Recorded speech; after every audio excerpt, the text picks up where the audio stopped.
Deep in the heart of the Himalayas, where the air is thin and the snow never seems to melt, there are footprints. Not just any footprints, massive, eerily human-like imprints pressed into the frozen ground, stretching farther than any man could stride. For centuries, these mysterious tracks have sparked whispers of a creature lurking in the shadows of the world's highest peaks, a being shrouded in myth, feared by locals and hunted by explorers, the Yeti. But what if these footprints aren't just the stuff of campfire stories? What if they're clues to something far older, far stranger, waiting to be uncovered? Imagine standing on a windswept mountain pass, your breath visible in the icy air, as you stare down at a trail of these gargantuan prints. They vanish into the mist as if whatever made them simply faded into the thin air. The sheer size defies logic, some spanning over 20 inches long, with a stride that suggests a creature towering over even the tallest humans. Local Sherpas speak in hushed tones of the Migoi, the wild man of the snow, a beast that walks the line between legend and reality. Expeditions have vanished, photographs have surfaced only to be debunked, or have they? The mystery of the Yeti isn't just about a monster. It's about the human obsession with the unknown, the thrill of chasing shadows, and the tantalizing question, could something truly be out there? This isn't just a story about footprints in the snow. It's a journey into one of history's greatest enigmas, a puzzle that has baffled scientists, adventurers, and skeptics alike. From ancient Buddhist texts describing towering, hairy beings to modern-day DNA tests on supposed Yeti hair, the evidence is as elusive as the creature itself. But the deeper you dig, the more fascinating the trail becomes. A mix of hoaxes, misidentifications, and a few discoveries that defy easy explanation. So, are we chasing a ghost, or is there a grain of truth buried beneath centuries of myth? Strap in, because we're about to follow those footprints into the heart of the mystery, and what we find might just rewrite what we think we know about the wild, untamed corners of our world. The story of the Yeti's footprints doesn't begin with grainy photographs or modern expeditions. It starts with the hushed accounts of British explorers in the 1800s, men who trekked through the Himalayas and returned with tales that defied explanation. One of the earliest documented encounters came in 1889, when British explorer Lawrence Waddell wrote of massive, human-like tracks in the snow near the Tibetan border. His Sherpa guides insisted the prints belonged to the wild man of the snows, a creature woven into local folklore long before Westerners arrived, but Waddell, skeptical, dismissed it as the mark of a bear. Yet the rumors didn't fade. Instead, they grew louder with each passing expedition. Then came 1921, when Colonel Charles Howard Berry led a team scaling Mount Everest. High on the Lakpala Pass, they stumbled upon footprints nearly 13 inches long, far too large for any known animal in the region. Howard Berry's report in the Times of London sent shockwaves through Europe, sparking debates in scientific circles and drawing comparisons to the mythical, abominable snowman, a term coined from a mistranslation of the Sherpa word, Meto Kangmi. Suddenly, the Yeti wasn't just a local legend, it was a global phenomenon. But why did these early sightings capture the world's imagination so fiercely? Perhaps because they arrived at a time when maps still held blank spaces, when the idea of undiscovered creatures felt tantalizingly possible. Or maybe it was the sheer audacity of the footprints themselves, undeniable marks in the snow, left by something just beyond human understanding. Whatever the reason, these early reports set the stage for a century of obsession, fueling expeditions, hoaxes, and a question that still haunts us today: what really made those tracks? Long before Western explorers first set foot in the Himalayas, the Yeti was already a living legend woven into the fabric of local cultures. For the Sherpa people of Nepal and the Tibetans across the high passes, this creature wasn't just a myth, it was a part of their world, a being whispered about in fireside stories and carved into ancient religious texts. They called it by many names: Mugoi, the strong hairy one; Mete, the man-bear; or Dizzy-Ute, a massive ape-like beast that could uproot trees with its bare hands. These weren't just campfire tales, they were warnings passed down through generations, instructions on how to behave in the sacred, snow-covered wilderness. Hunters spoke of finding strange nests in remote valleys, of hearing guttural cries echoing off canyon walls at dusk. Monks in remote mountain monasteries preserved centuries-old manuscripts describing encounters with towering, fur-covered figures, sometimes as spiritual guardians, other times as omens of danger. The Yeti's place in Himalayan lore wasn't just about fear. In many communities, it held a spiritual significance, a bridge between the human world and the unknown. Some Tibetan Buddhist traditions even revered the creature as a protector of sacred spaces, a silent watcher of holy mountains where mortals weren't meant to tread.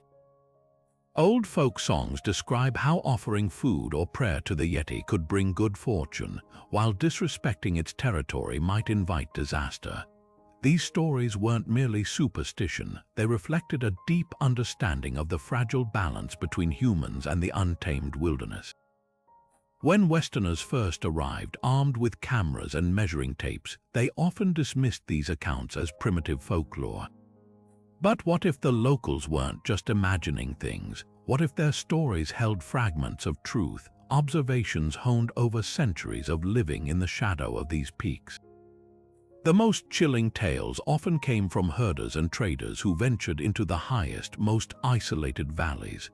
One recurring account tells of entire yak herds vanishing overnight, their tracks ending abruptly as if plucked from the ground by something enormous. Others describe finding patches of coarse, reddish-brown hair snagged on jagged rocks, too thick to belong to any known animal. Even today, elderly villagers in remote settlements recall childhood warnings. Don't wander too far alone, don't whistle after dark. The Yeti doesn't like noise. These weren't generic monster stories. They were eerily specific, consistent across villages separated by impassable terrain, as if everyone had glimpsed the same unsettling truth.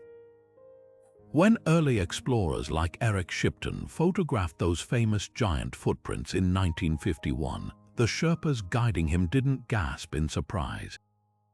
They simply nodded. They'd seen those tracks before. What makes these indigenous accounts so compelling isn't just their consistency, it's their humility.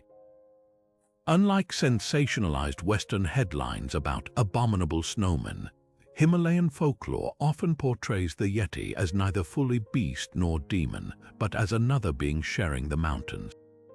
Some stories tell of peaceful encounters, of Yetis helping lost travelers or leaving gifts of wild herbs near remote shelters. This nuanced perspective forces us to ask, did these cultures encounter something real, something modern science has yet to properly classify? Or did the harsh, otherworldly landscape, where blizzards warp sound and shadows stretch unnaturally, birth a legend so potent it feels true? Either way, these ancient stories did more than just inspire expeditions. They gave the Yeti a soul, transforming it from a mere mystery into a mirror reflecting humanity's eternal fascination with the wild, the unknown, and the things that might still walk beside us in the untouched corners of the world. The mid-20th century marked a turning point in the search for the Yeti, as curiosity shifted from folklore to scientific inquiry. In 1951, mountaineer Eric Shipton captured what remains one of the most debated images in cryptozoology, a photograph of a colossal footprint imprinted in the snow near the Menlung Glacier. The print, over 13 inches long with distinct toe marks, defied easy explanation. Shipton, a seasoned explorer with years of Himalayan experience, insisted it wasn't a bear's track or a trick of melting ice. His photograph sent shockwaves through academic circles, with zoologists and anthropologists scrambling to analyze its origins. Some argued the elongated shape and visible dermal ridges pointed to an unknown primate, while skeptics dismissed it as a distorted animal print or even an elaborate hoax. But Shipton's discovery wasn't an isolated incident. Around the same time, Norwegian biologist Oddvar Olsen collected hair samples in Nepal, later described as unlike any known creature in the region. Suddenly, the Yeti wasn't just a legend, it was a legitimate scientific puzzle. The following decade saw a surge in organized expeditions, each armed with better technology and renewed determination. In 1954, British newspaper The Daily Mail sponsored a high-profile mission, complete with infrared cameras and plaster casts for footprint preservation. Though they returned without definitive proof, their reports of strange vocalizations at night and unnervingly large tracks kept the mystery alive. Then came Sir Edmund Hillary's 1960 expedition, funded by the World Book Encyclopedia. Hillary, fresh from conquering Everest, initially dismissed the Yeti as myth until his team discovered a scalp in the remote Kumjong monastery, revered by locals as sacred Yeti relics. Laboratory analysis yielded inconclusive results, with some experts claiming it was made from sero skin, while others noted anatomical oddities that didn't match known species. What made these mid-century expeditions so fascinating wasn't just their findings, or lack thereof, but the cultural clash they revealed. Western scientists arrived with measuring tapes and microscopes, expecting to debunk primitive superstitions. Yet the more they investigated, the more they encountered inconsistencies that resisted simple explanations. Take the infamous Pangboch hand, a mummified artifact examined in 1959. Anthropologist Dr. Osman Hill declared its elongated fingers and thickened skin bore no resemblance to human anatomy, while forensic experts later claimed it was a modified human limb. The debates grew so heated that the Smithsonian Institution and the Royal Society hosted symposiums dedicated to the Yeti question, where academics openly sparred over the limits of known biology. Even as technology advanced, the evidence remained tantalizingly out of reach. In the 1970s, Japanese explorer Yoshiteru Takahashi mounted expeditions with motion sensor cameras, capturing blurry figures in the distance that vanished upon closer inspection.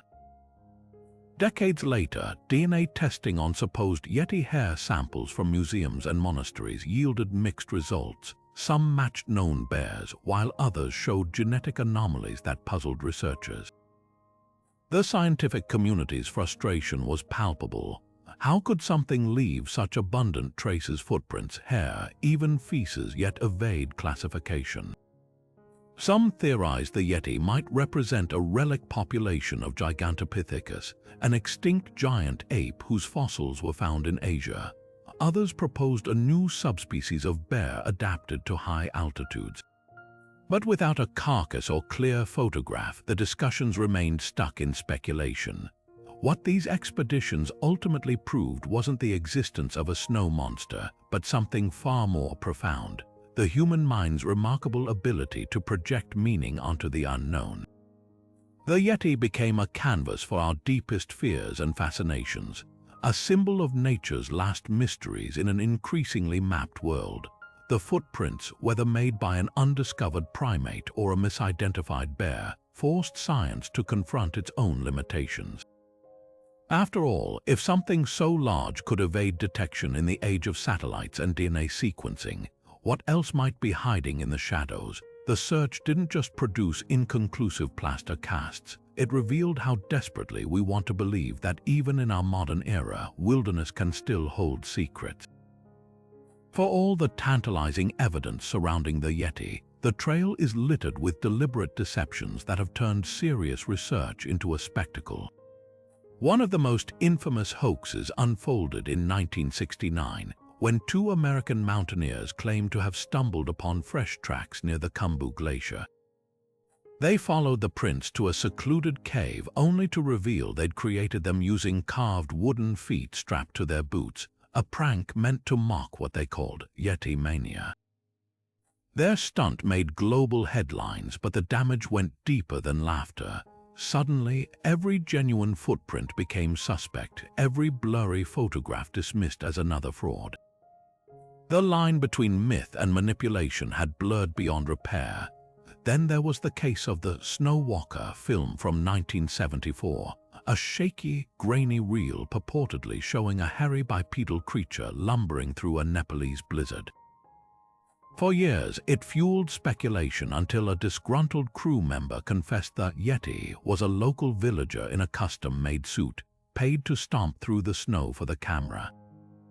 Even respected institutions weren't immune. In 2007, a museum in the United Kingdom proudly displayed a Yeti finger acquired by a 20th-century explorer, only for DNA tests to reveal it belonged to a human likely looted from a grave. These weren't just harmless jokes, they eroded trust, wasting time and resources as scientists sifted through fabricated evidence instead of pursuing genuine leads. But not all false alarms were malicious. Many stemmed from simple misidentification, a natural consequence of the Himalayas' harsh, deceptive landscape. Take the case of the Yeti skullcap, venerated in a Tibetan monastery, later identified as the brow ridge of a long-extinct giant ox, or the countless mysterious hairs that turned out to be yak or bear fur shed during seasonal migrations. Even footprints could deceive. Melting snow elongates tracks, wind-blown debris carves strange patterns, and sun exposure transforms ordinary animal prints into something eerily humanoid. A wandering Tibetan blue bear standing on its hind legs could leave marks resembling a giant's stride. When British zoologist John Napier analyzed hundreds of footprint casts in the 1970s, he found most were distorted versions of known animals. Yet a stubborn handful defied explanation, their dermal ridges and pressure points unlike anything in his reference books. The tragedy of these hoaxes and misidentifications isn't just their dishonesty, it's how they overshadowed legitimate anomalies. In the rush to debunk fakes, researchers often ignored reports from credible witnesses, like the 1986 account by Soviet scientist Alexander Pronin. While surveying the Pamir Mountains, he observed a large, upright creature through binoculars for nearly 10 minutes before it vanished into a ravine. His description matched no known local fauna, yet his reputation was smeared by association with earlier frauds. Similarly, when respected primatologist Jane Goodall expressed openness to the Yeti's possible existence in 2012, citing indigenous knowledge and unexplained tracks, headlines reduced her stance to gullibility rather than scientific curiosity. What emerges from this tangled history isn't just a lesson in skepticism, but a warning about human nature itself.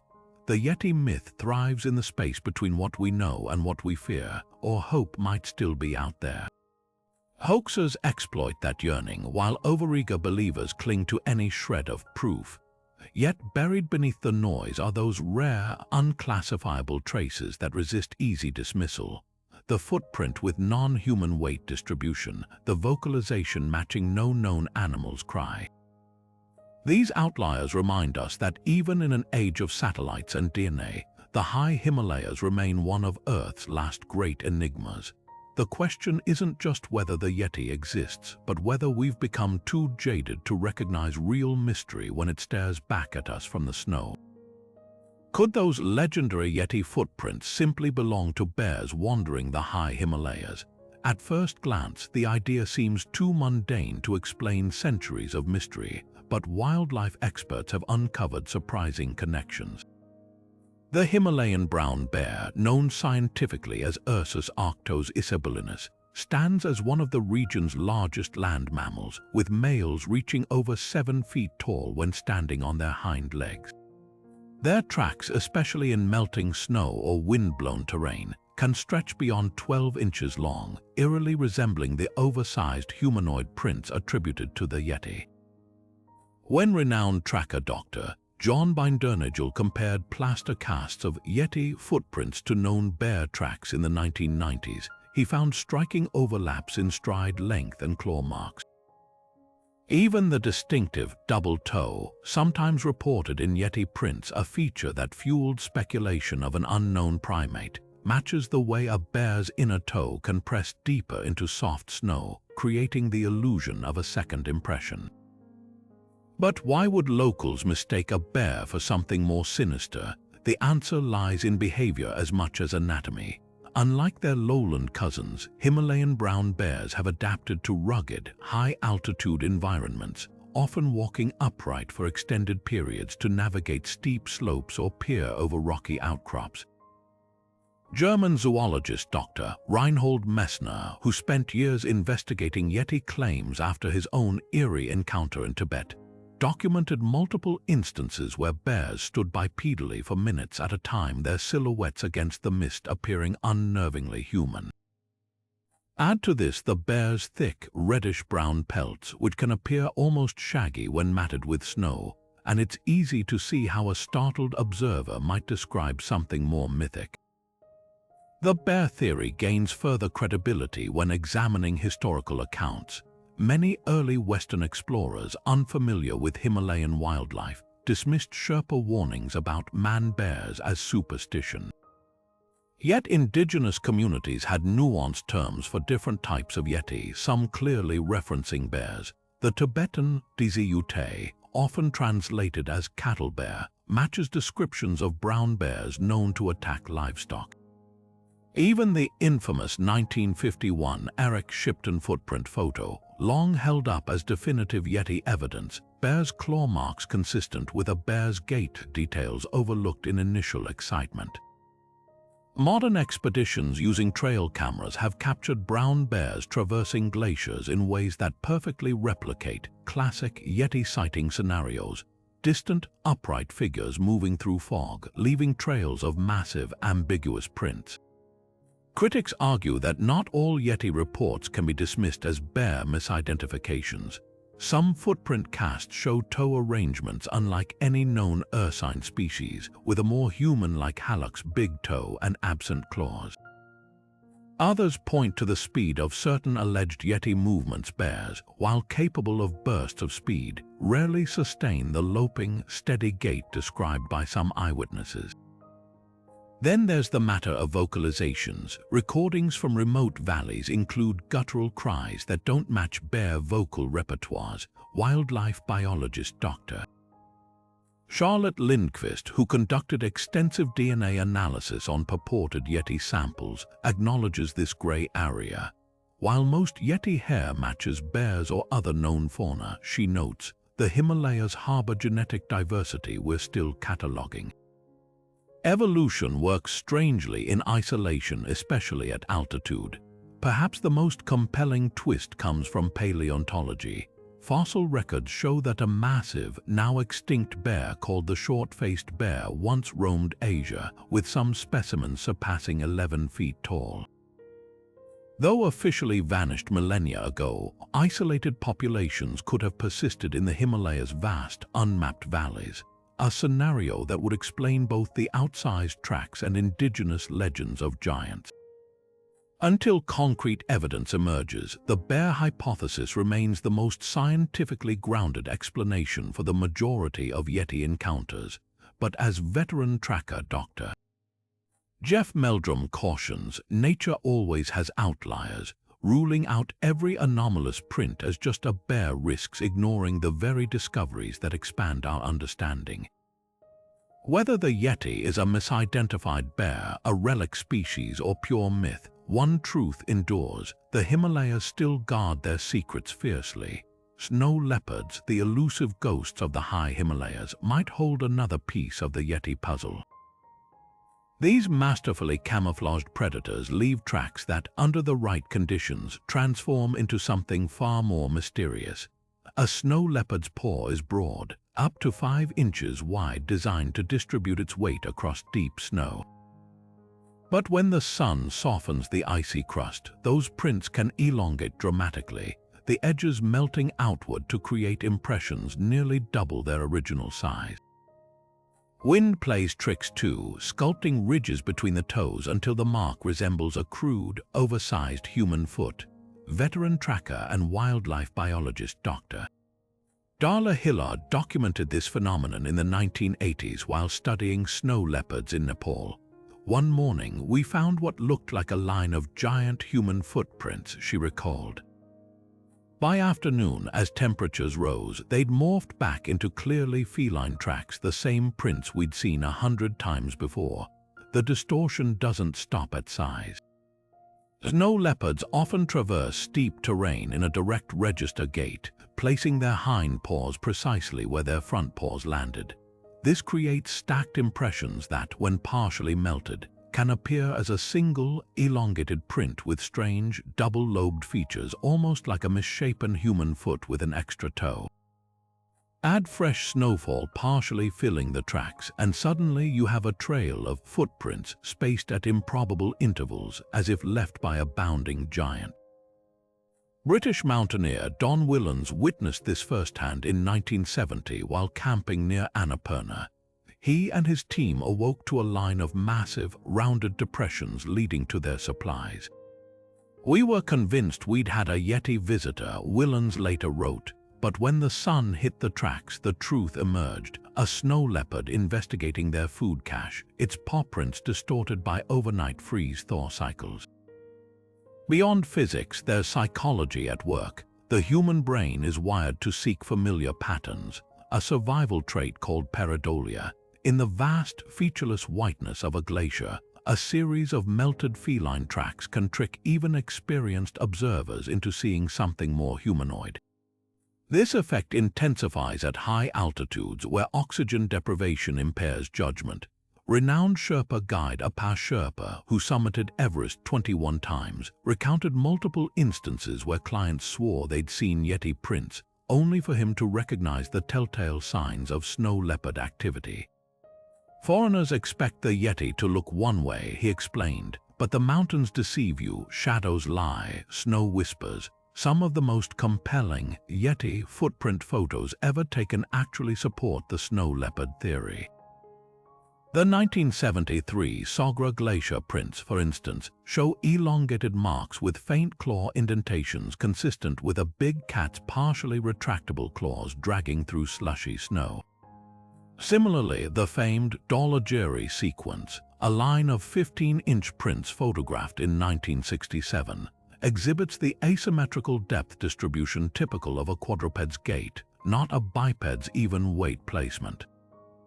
French cryptozoologist Dr. Marie-Jeanne Kaufmann spent decades analyzing such cases before concluding that at least 40% of purported Yeti tracks were distorted snow leopard trails. Yet the theory isn't airtight. Certain features of classic Yeti prints, like the alleged opposable big toe found in some casts, don't match feline anatomy. Snow leopards also rarely venture above 18,000 feet, where some of the most enigmatic tracks have been discovered. And then there's the matter of stride. Cats move with a flowing, sinuous motion, while many Yeti accounts describe rigid, human-like pacing. Japanese researcher Dr. Hiroshi Yogi tested this discrepancy in 2012, using motion capture technology to simulate how melting might alter a snow leopard's trail. While his model successfully recreated oversized prints, the step intervals remained consistently shorter than those in famous Yeti track photos. What makes the snow leopard connection so compelling isn't that it solves the entire Yeti mystery. It's that it reveals how easily our perceptions can twist reality in extreme environments. These cats, already mythic in their own right, become shape-shifters under the Himalayan sun. Their prints morph, their silhouettes blur in the storm, and before we know it, we're not just tracking an animal anymore. We're chasing the shadow of something older, something wilder, something that exists not just in the snow, but in the space between what we see and what we desperately want to believe. Human footprints, intentionally altered or exaggerated, may lurk behind some of history's most famous Yeti encounters. In the rugged villages of the Himalayas, where storytelling is an art and Western fascination with the Yeti runs deep, crafting a legendary hoax isn't just mischief, it's a cultural trade. Take the case of a Nepalese Sherpa in the 1960s who admitted to using carved wooden feet to stamp Yeti tracks near Mount Makalu. Tourists paid generously for guided treks to see the prints, never suspecting the prints were made by a local with a sharp knife and a flair for drama. Similar tricks surfaced in Bhutan, where herders would strap yak hair pads to their boots, leaving behind monstrous prints to spook rival clans or simply pass long winters with a laugh. But not all deception is so innocent.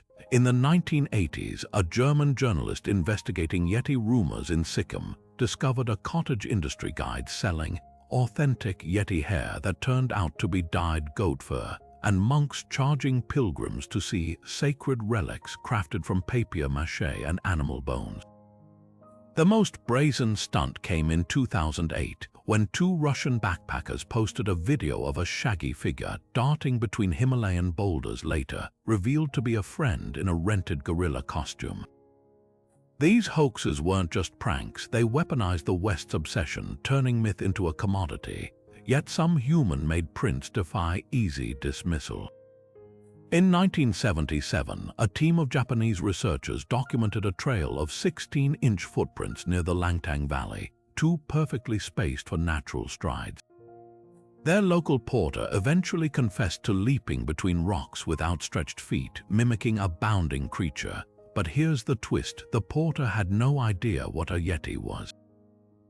He'd been coached by a British expedition years earlier who'd paid him to create evidence for a documentary.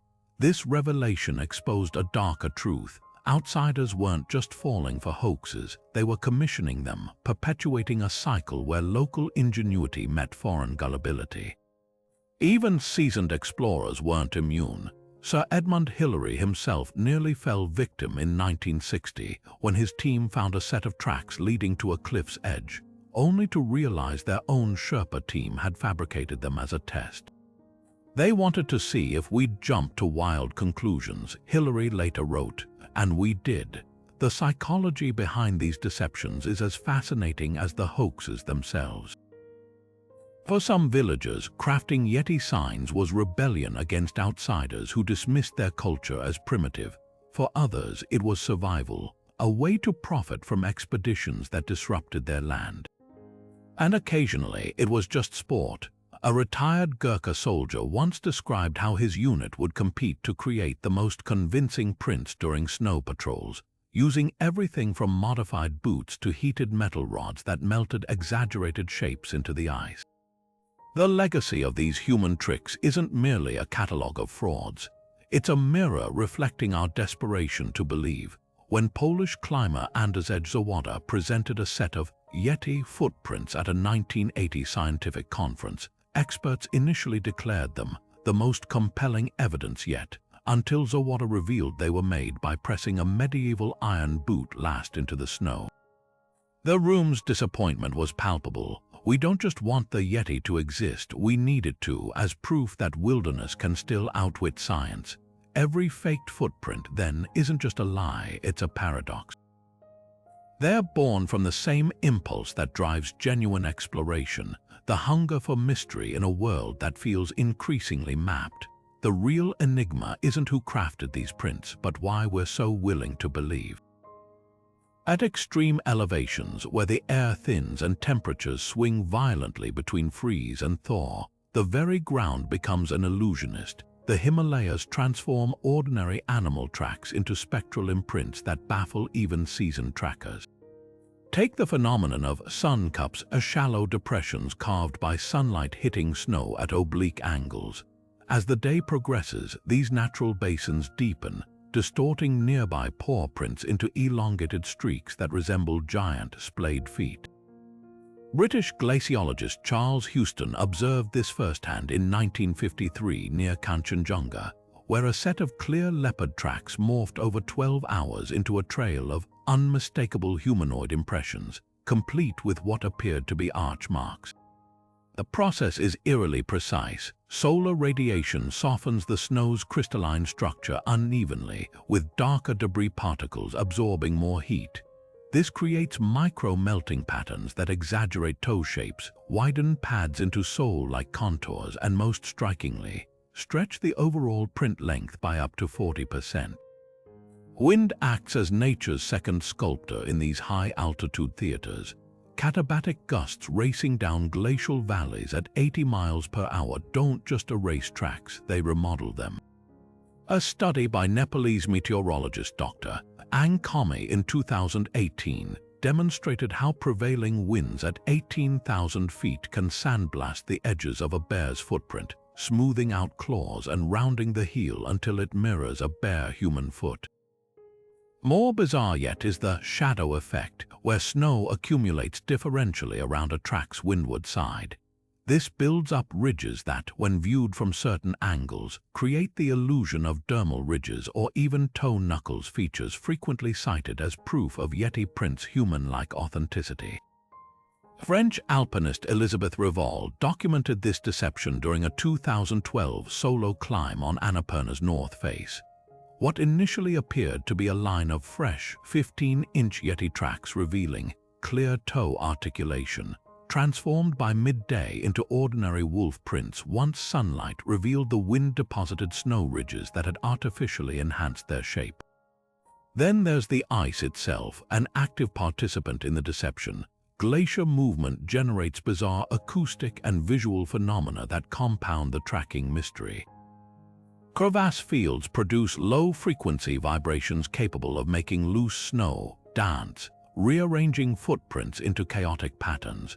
A 2016 University of Zurich study found that seismic activity beneath the Khumbu Glacier could alter the depth and symmetry of surface prints within minutes, making a single animal's trail appear to show multiple gait patterns.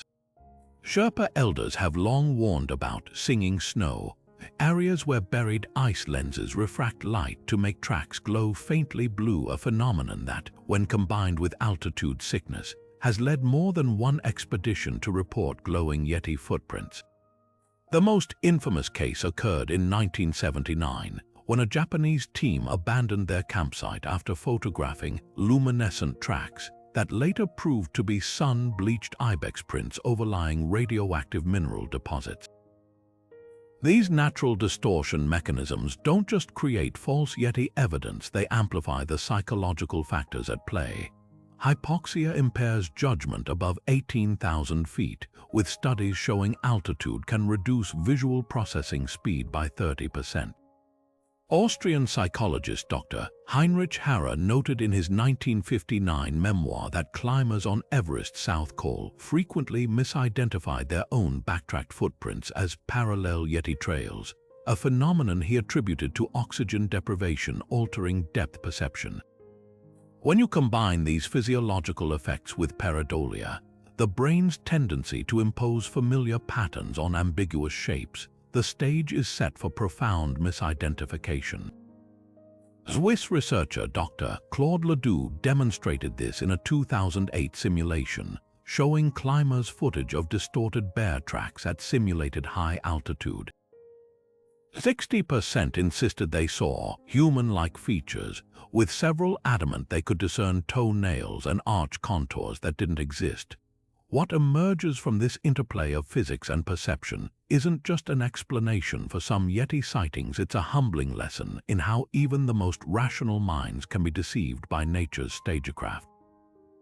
The same forces that carved the Himalayas over millennia now sculpt ephemeral riddles in the snow, inviting us to mistake wind for wilderness, ice for intention. Perhaps the real magic lies not in proving whether the Yeti exists, but in understanding how mountains can make us see what isn't there, while hiding truths we've yet to uncover. Long before cryptozoology became a buzzword, the Yeti had already clawed its way into global pop culture, transforming from Himalayan folklore into a universal shorthand for mystery. The creature's breakout moment came in 1960 when Belgian cartoonist Gay sent his famous reporter Tintin crashing into a Yeti's cave in Tintin in Tibet. Unlike earlier pulp depictions of savage snow monsters, Gay's Yeti was strangely sympathetic, a lonely, misunderstood giant shielding an injured boy. This nuanced portrayal captured imaginations worldwide, selling over 2 million copies and setting the tone for how the West would reinterpret the myth. Suddenly, the Yeti wasn't just a regional legend, it was a canvas for exploring humanity's relationship with the unknown. Hollywood quickly pounced on this potent symbolism. The 1957 schlock horror film, The Abominable Snowman starred Peter Cushing as a scientist torn between capturing a Yeti and respecting its sanctity, a surprisingly philosophical take for a B-movie. But it was the 1964 James Bond thriller Goldfinger that cemented the Yeti's place in pop culture trivia, with a bizarre fake-out scene where Sean Connery's 007 spots a Yeti that's actually a henchman in a fur suit. These contrasting portrayals, mystical guardian one moment, cheap gag the next, revealed how fluid the Yeti's image had become. By the 1970s, the creature was starring in cereal commercials, gracing ski resort logos, and even inspiring a line of muffler-clad Yeti action figures from Japan. What fueled this explosion wasn't just exoticism, but timing. The Yeti craze coincided with the space race and renewed fascination with Earth's last uncharted frontiers. Theme parks like Disneyland's Matterhorn bobsleds added Yeti animatronics in 1978, positioning the creature as the ultimate symbol of adventure tourism. Meanwhile, bands like The Who dropped the Yeti in psychedelic rock lyrics, while Himalayan expeditions became status symbols for the jet set. The more science claimed to explain the natural world, the more people clung to the idea of something still wild and unexplained lurking in the mountains. Perhaps the most fascinating evolution occurred in children's media. The Yeti morphed from a figure of terror into a cuddly icon, appearing in everything from 70s-era Scooby-Doo episodes, where the gang inevitably unmasked some fraud in a Yeti costume, to the gentle, flute-playing giant in the 2001 animated film Monsters, Inc. This softening reflected a cultural shift. As environmental awareness grew, the Yeti became an avatar for endangered wilderness itself. Video games like Far Cry 4 and Uncharted 2 later reappropriated the creature as both antagonist and mystical guide, blurring the lines between monster and protector. Yet beneath all these reinventions, the Yeti retained its core power as a metaphor. For mountaineers, it represented the dangers hidden in the peaks. For conservationists, it embodied species we might destroy before even discovering. And for storytellers, it remained the perfect blank slate, a creature whose very elusiveness invited endless reinterpretation. From B-movie props to corporate mascots, the Yeti's pop culture journey proves one thing: we don't need the creature to be real for it to feel real. Its footprints aren't just in the snow, they're stamped across our collective imagination, enduring not as evidence but as invitations to keep wondering, keep searching, and most of all, to keep believing that somewhere out there, mysteries still walk among us. In 2019, the Indian Army sent shockwaves through the cryptozoology world with a single tweet, a grainy photograph of massive footprints in the snow near Nepal's Makalu base camp, captioned, "For the first time, an Indian Army mountaineering expedition team has spotted mysterious footprints measuring 32 by 15 inches. The image, taken at nearly 20,000 feet, reignited debates that had simmered for decades. Army officials cautiously avoided calling the tracks Yeti, but the internet had no such restraint. Within hours, the photo went viral, with some analysts overlaying human footprint diagrams to highlight the print's unnerving proportions, while skeptics quickly noted the elongated shape matched known snow melt distortion patterns. What made this discovery different wasn't just its source, an official military account, but the technology surrounding it. The team had used GPS coordinates and drone footage to document the site, marking the first time such tools were deployed in a high-profile Yeti track claim. Yet despite this modern approach, the evidence remained as inconclusive as ever. Without physical samples or clear video, even the Army's measurements couldn't confirm whether the prints were fresh or ancient, natural or manipulated by wind and ice. This wasn't the first time technology promised to crack the Yeti code, only to deepen the mystery. In 2012, a British team led by biologist Dr. Matthew Lewis used LiDAR scanning to analyze the famous 1951 Shipton footprint site. Their three-dimensional mapping revealed subtle pressure ridges in the ancient snow that aligned with primate foot anatomy, but the scan couldn't rule out a bear's distorted track.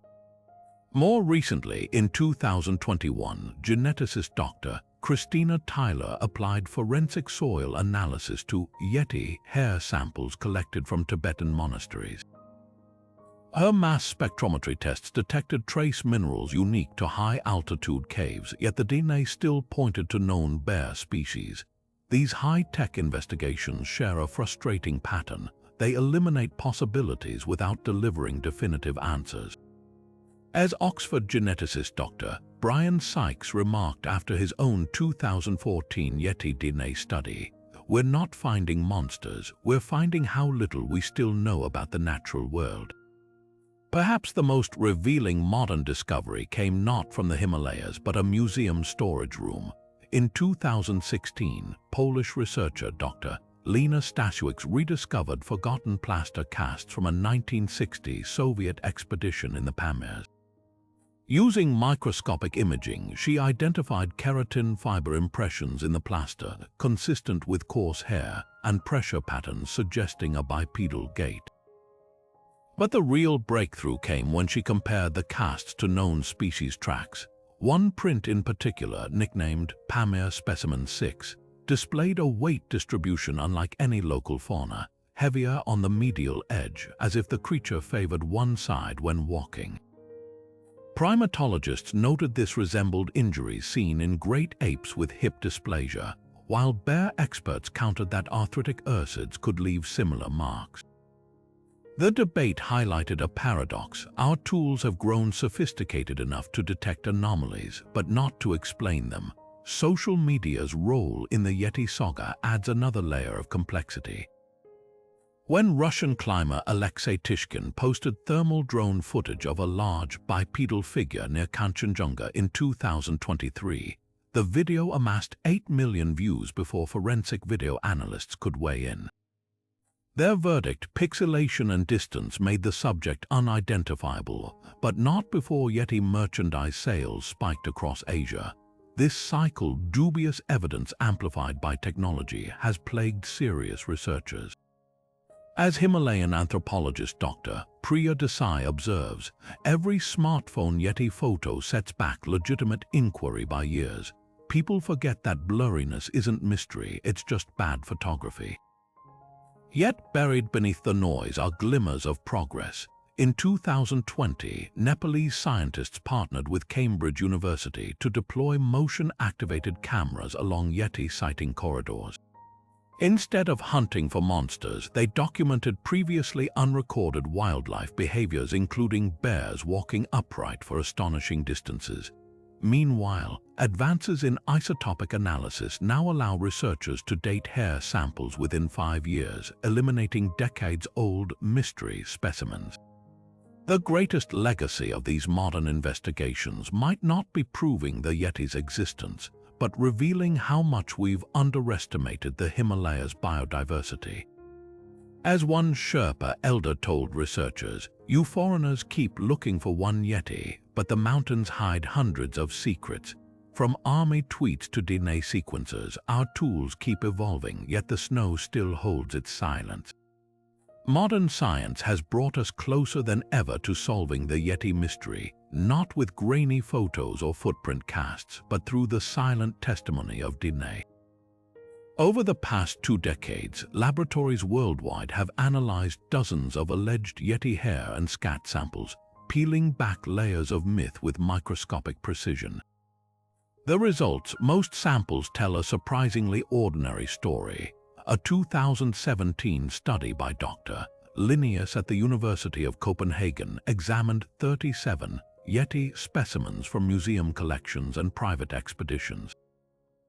With mitochondrial DNA sequencing, the team traced 29 to Himalayan brown bears, 5 to Tibetan blue bears, and 2 to Asiatic black bears, creatures that, while impressive, are very much part of the known zoological catalogue.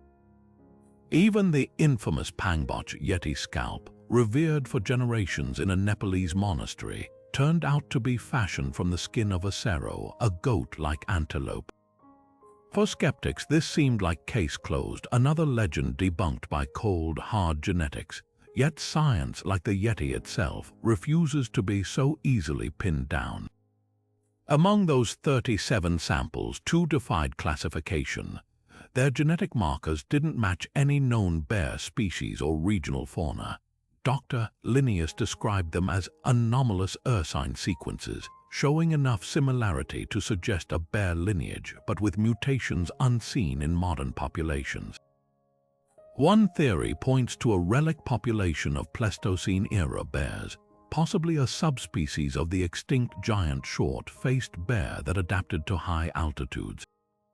Another possibility emerged when Oxford geneticist Dr. Brian Sykes analyzed similar hair samples in 2014.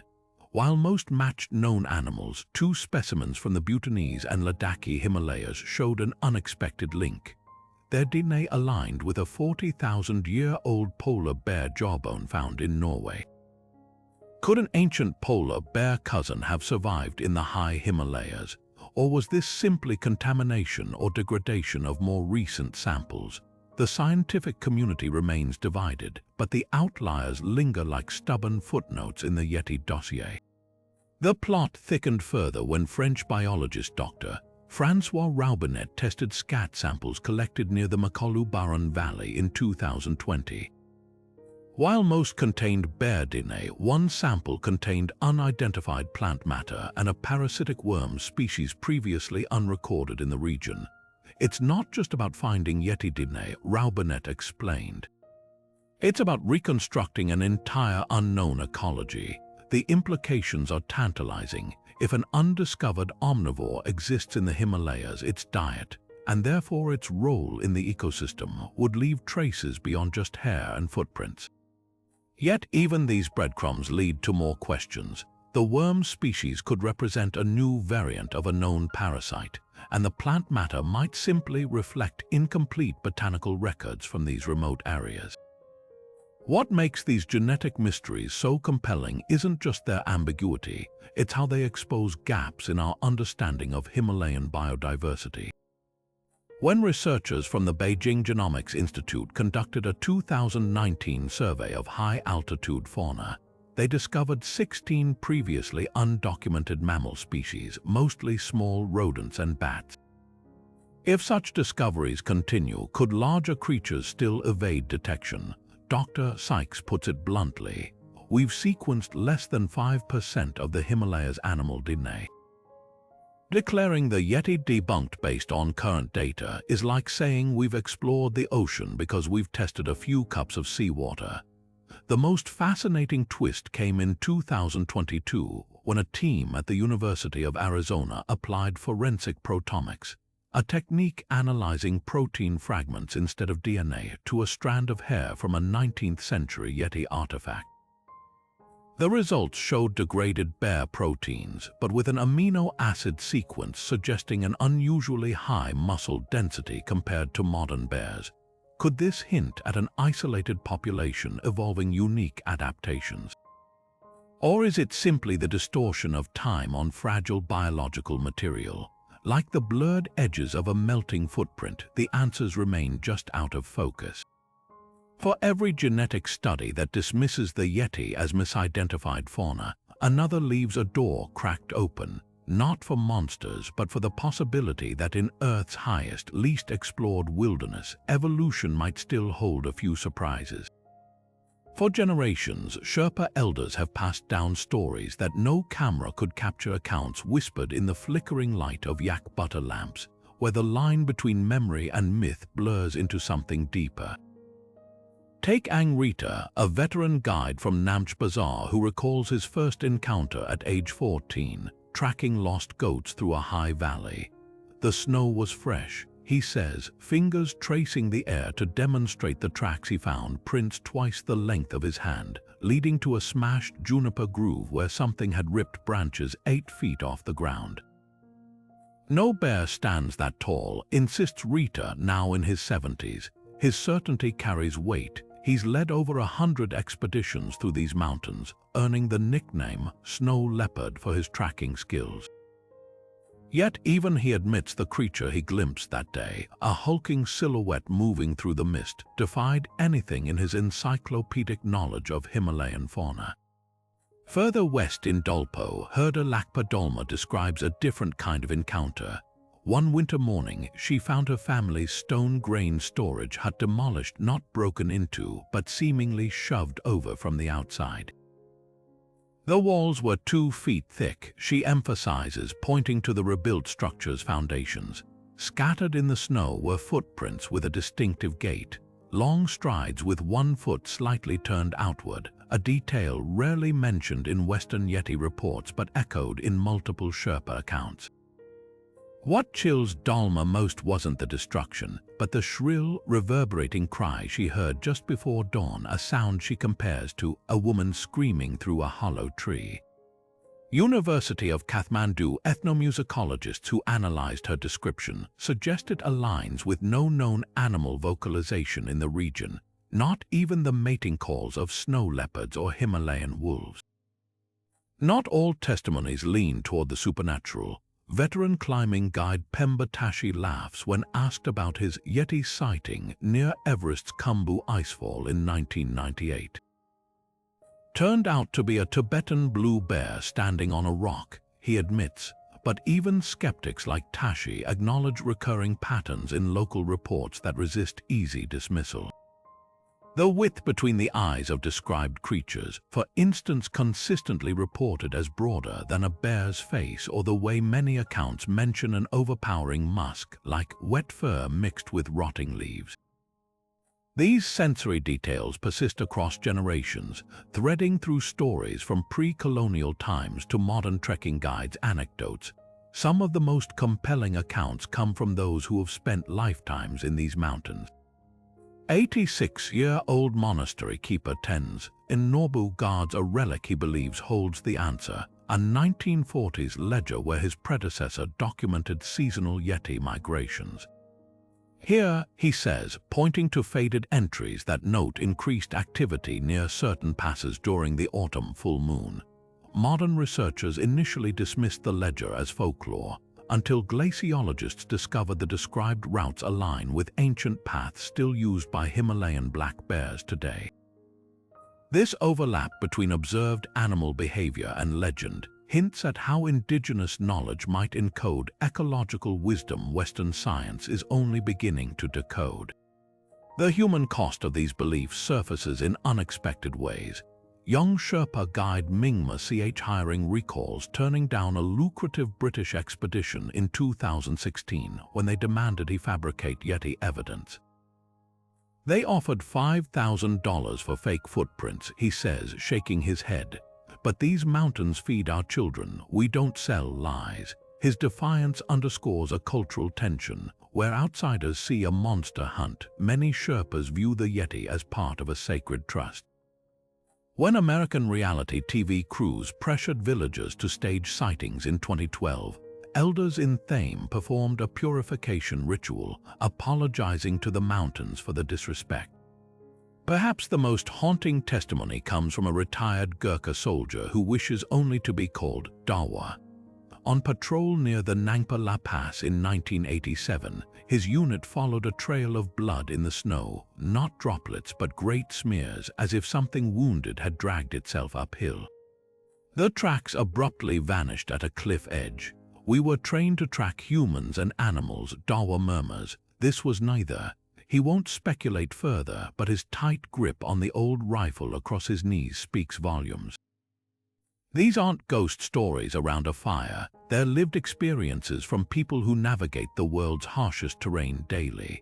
Their accounts force us to confront an uncomfortable truth. In the high Himalayas, where oxygen-starved brains see mirages and blizzards erase trails in minutes, certainty is the rarest commodity of all. What gets labeled as myth might just be the limitations of our own perception, or proof that some mysteries refuse to be catalogued. High in the prayer flag-strung passes of the Himalayas, where monasteries cling to cliffs like wisps of cloud, the Yeti isn't just a creature, it's a spiritual enigma woven into sacred texts. Tibetan Buddhist monks speak of the Migoi not as a monster but as a rangjung, a self-arising being that exists between physical and spiritual realms.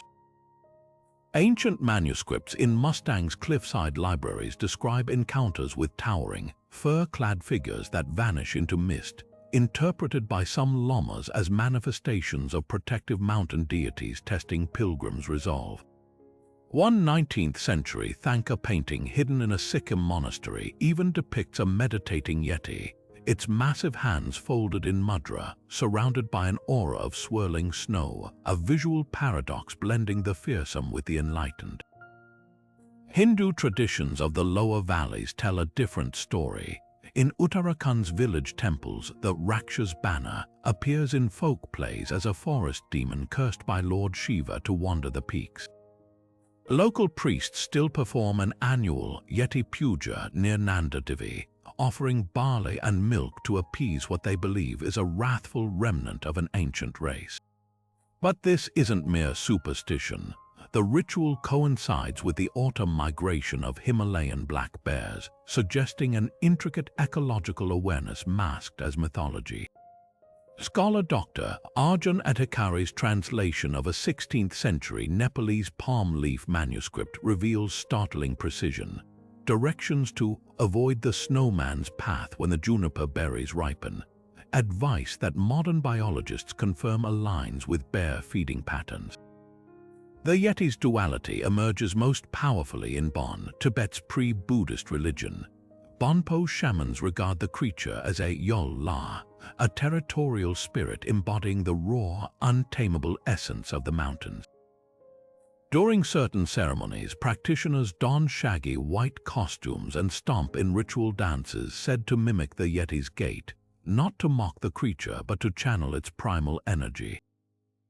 When a Sherpa guide in the 1930s brought a tuft of coarse hair to the Rongbuk monastery, the head lama didn't dismiss it as evidence of a beast. He placed it on the altar, declaring it the mountain's whisper, a physical reminder that not all truths fit human categories. This spiritual ambiguity reaches its peak in the Turton prophecies, hidden texts said to be revealed by mystic treasure finders. One such text discovered near Mount Kailash warns of a white-haired guardian that will appear when humans transgress sacred boundaries. Bhutanese Lama Sangay Dorji interprets this as ecological allegory. The Yeti isn't hunting us. We're hunting ourselves through the destruction of its realm. Modern climbers sometimes report an uncanny phenomenon near Everest's high camps, a sudden, overwhelming sense of being watched, often accompanied by misplaced gear or strangely arranged stones. Sherpas call this Migoy's warning, less a supernatural event than a psychological trigger reminding intruders of their fragility in nature's domain. Perhaps the most profound religious perspective comes from the seldom visited Dolpo region, where Buddhist nuns maintain an oral tradition about the Yeti's gift.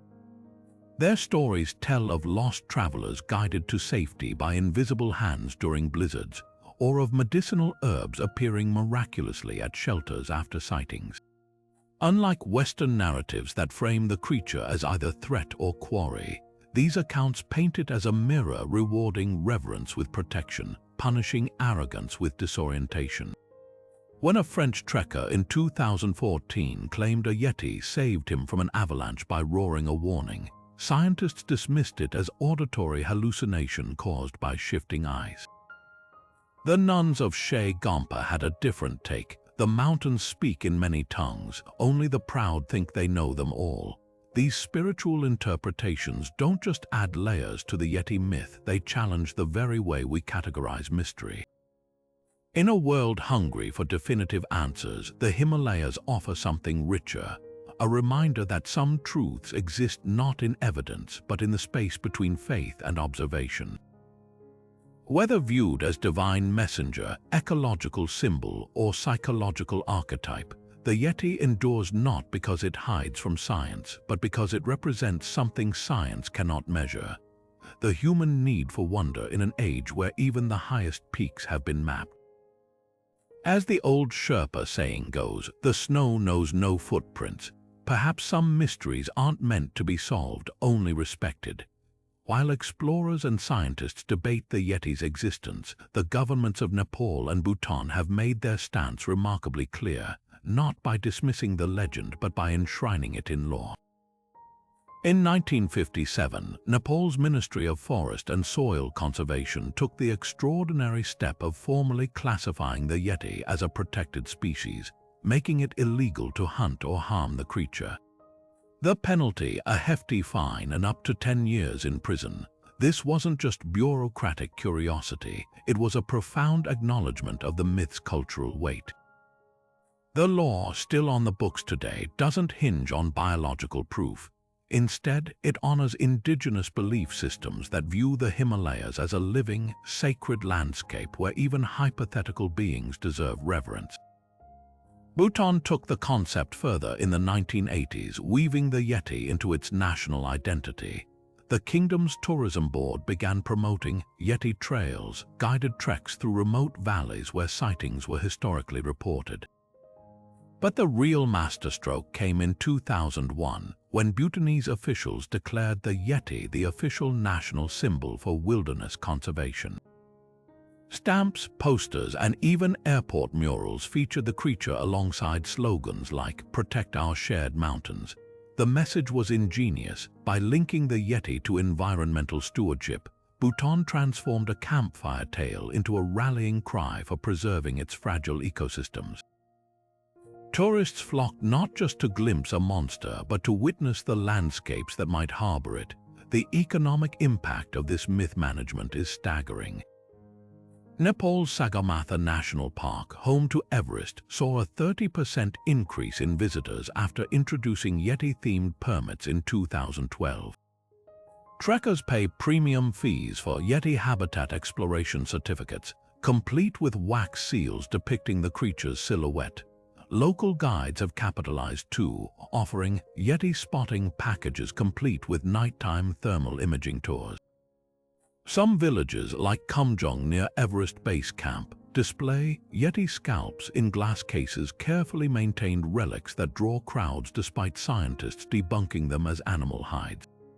The scalps aren't just tourist traps, they're cultural heirlooms, sustaining a narrative that fuels livelihoods.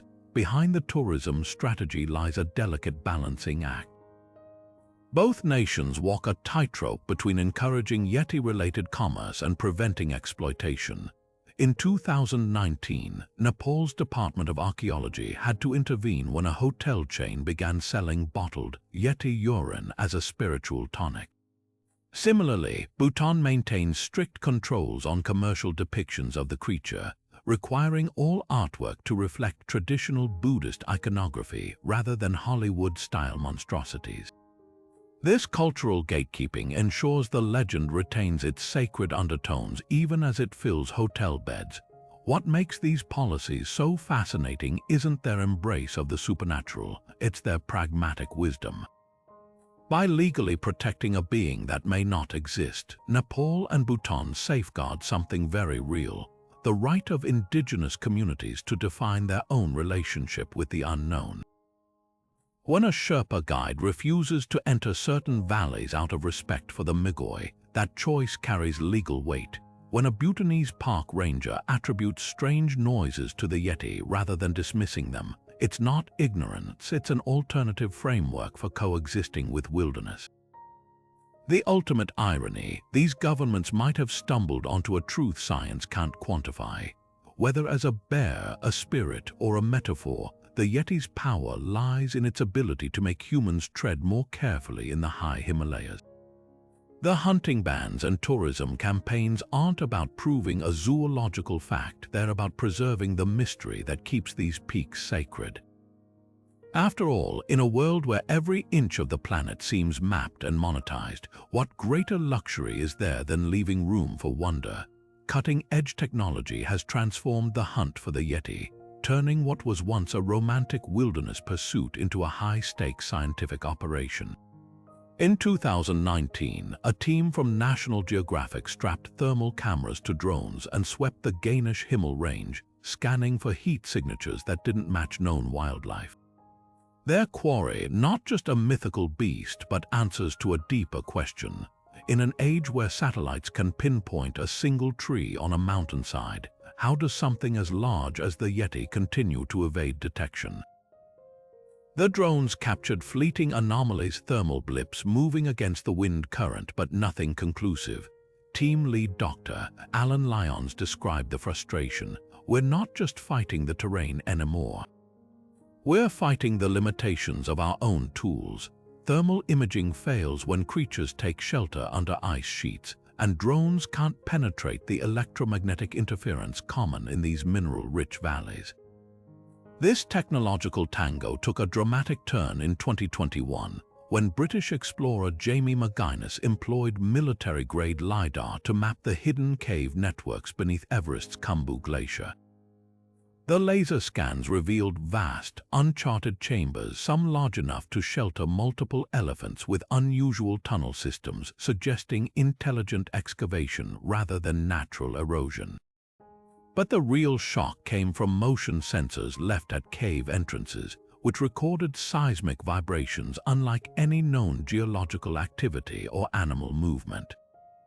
Geologists from Zurich proposed these could be ice quakes from shifting glaciers, while cryptozoologists noted the vibrations' rhythmic patterns mirrored primate footfall frequencies. The debate highlighted a recurring theme. Our most advanced tools don't eliminate mystery, they redefine it. Meanwhile, across the border in Bhutan, a different approach emerged. The government-sponsored Project Druk combined indigenous knowledge with AI analysis, training machine learning algorithms on decades of Sherpa sighting reports to predict Yeti movement patterns. The AI identified 7 high-probability zones, but thermal cameras deployed there captured only ordinary wildlife. Project head Dr. Duchen Wangmo offered a humbling insight. The algorithm assumed a biological creature behaving predictably. What if we're dealing with something that doesn't follow ecological rules? Or worse, what if our sighting data is contaminated by centuries of misidentifications? The most tantalizing near-miss came from Russian climber Alexei Tishkin in 2023. His helmet-mounted night vision gear recorded a towering, bipedal figure crossing a snowfield at 19,000 feet, but the footage lasted just 3.2 seconds. Forensic video analysts enhanced the clip frame by frame, isolating a detail that fueled endless speculation. Between the figure's legs, the snow showed no shadow. This absence suggested either a digital artifact or an object not fully interacting with light. Tishkin, a no-nonsense veteran of 12 Everest ascents, swears by what he saw. It moved wrong. Bears don't stride like that. Humans can't at that altitude. These high-tech failures and almost breakthroughs reveal an uncomfortable truth. The Yeti may be evolving faster than our ability to track it. Not biologically, but as a cultural and psychological phenomenon that reshapes itself with each technological leap. Early explorers had blurry photographs. Now we have thermal anomalies that vanish when scrutinized. The Sherpas told of vanishing tracks. Now we have LiDAR maps showing labyrinthine hideouts. Perhaps the Yeti endures not despite technology, but because of it. A perpetual ghost just beyond the edge of our newest lenses, reminding us that some shadows resist even the brightest light. Our brains are masterful storytellers, constantly stitching together meaning from the chaos of the natural world. And nowhere is this more evident than in the snow-blanketed silence of the Himalayas.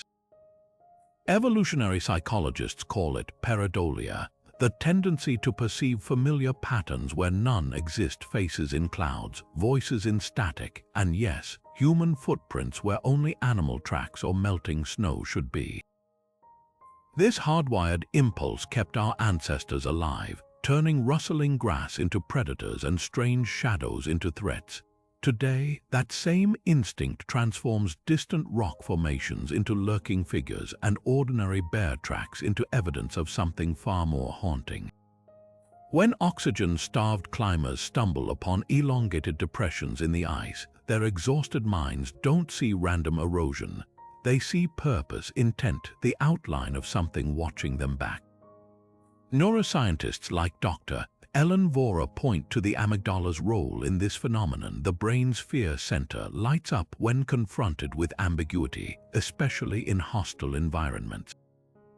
The Himalayas check every box for triggering this response: isolation, sensory deprivation, and the constant low-grade panic of altitude sickness.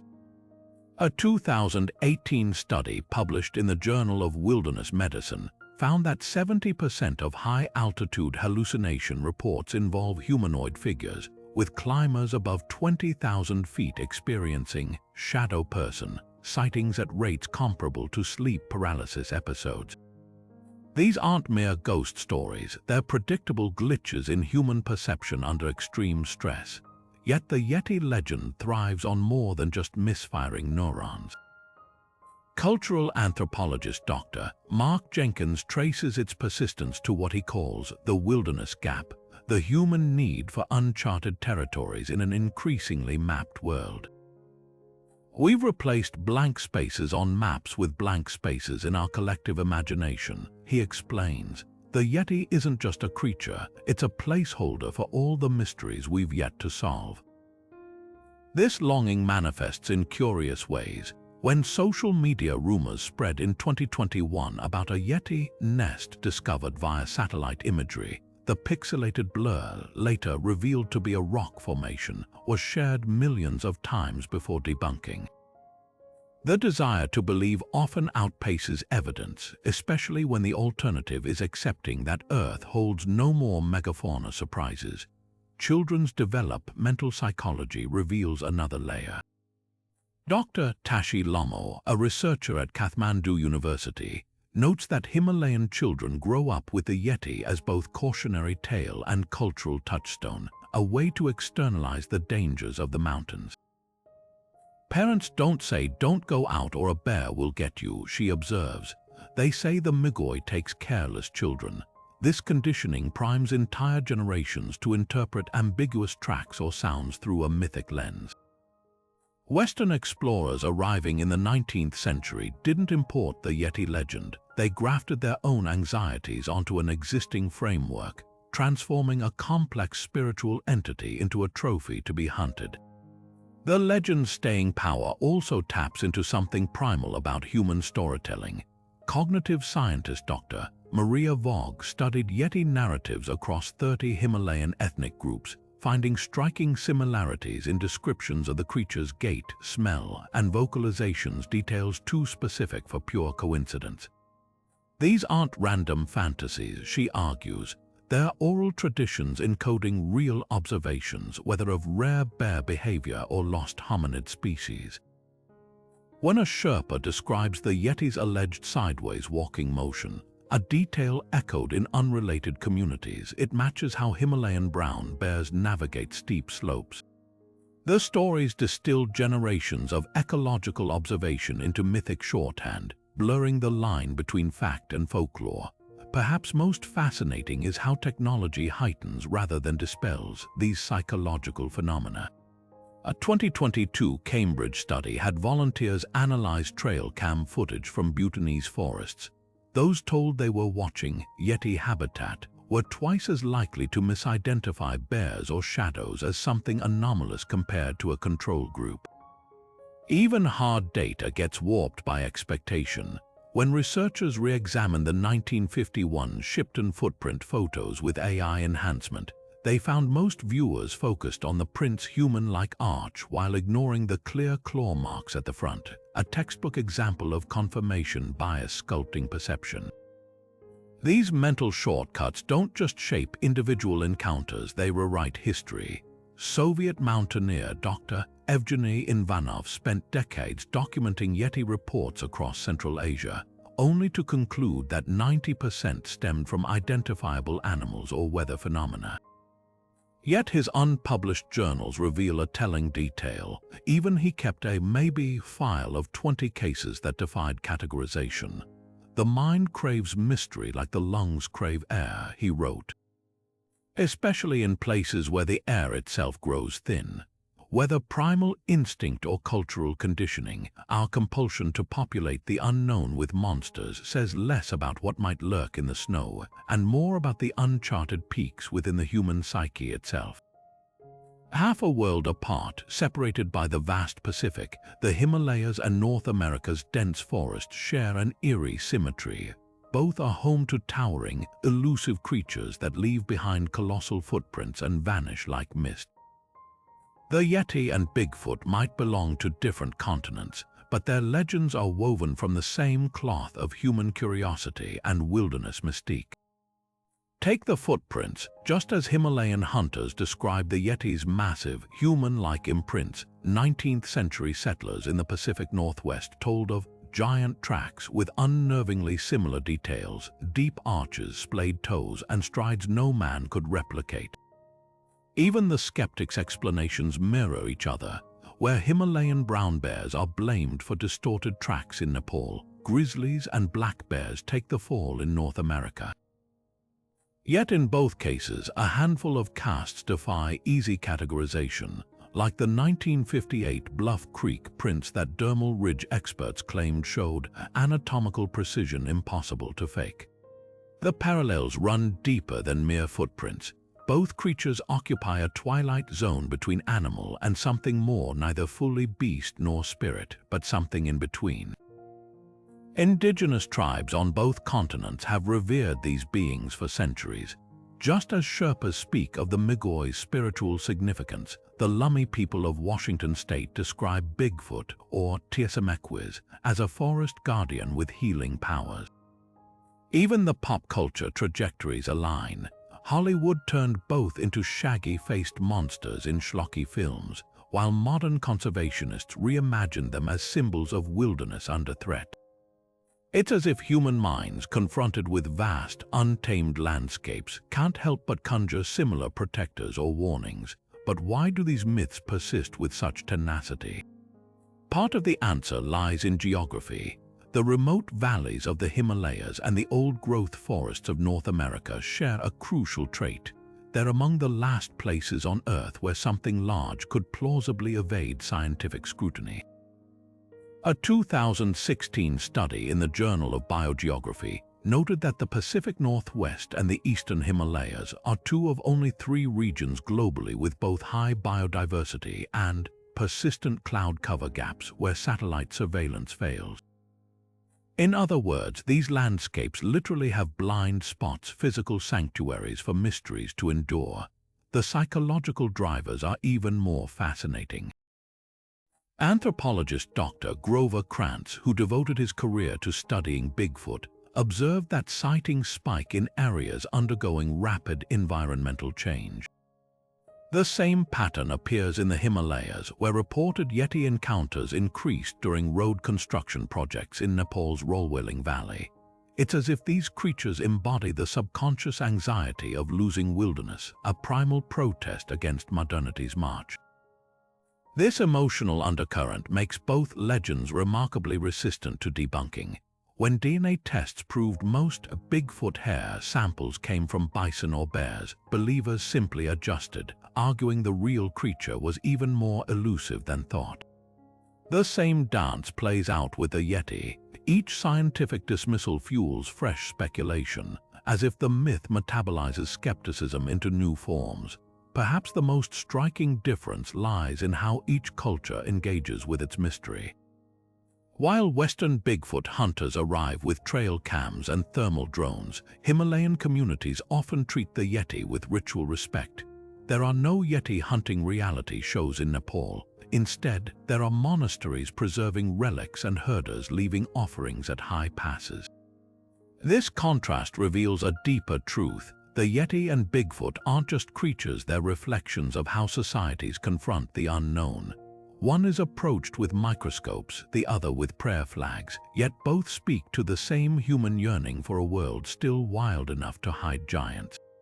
In the end, these parallel myths endure not because of the evidence, but because of what they represent: the last shadows at the edge of the map, the stubborn possibility that even in our age of satellites and genomes, nature still holds cards we haven't seen.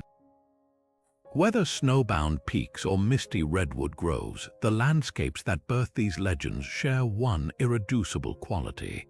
They remind us that some mysteries aren't meant to be solved, only pondered. And perhaps that's why, after centuries of searching, the footprints always lead not to a carcass or a captive, but back into the forest, or the snow where they began. While Western expeditions chased the Yeti for tabloid headlines behind the Iron Curtain, Soviet scientists pursued the creature with Cold War intensity and ideological fervor.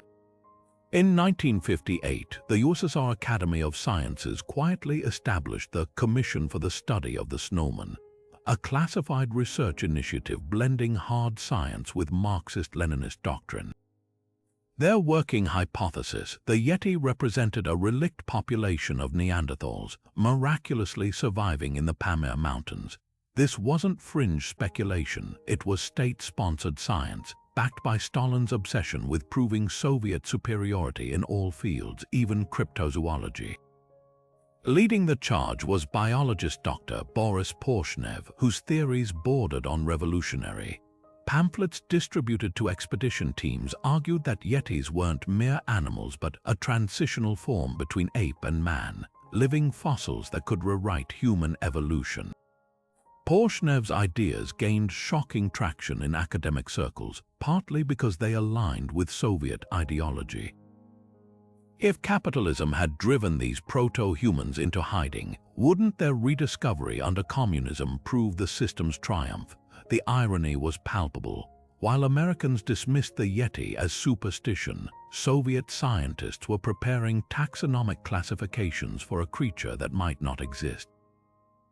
The expeditions themselves read like spy thrillers. Teams disguised as geological surveys crisscrossed Central Asia, interviewing nomads and mountain tribes under KGB supervision. One declassified report from 1961 describes a Tajik shepherd's account of hairy forest people stealing livestock, a story the scientists annotated with sketches comparing the descriptions to reconstructed Neanderthal anatomy.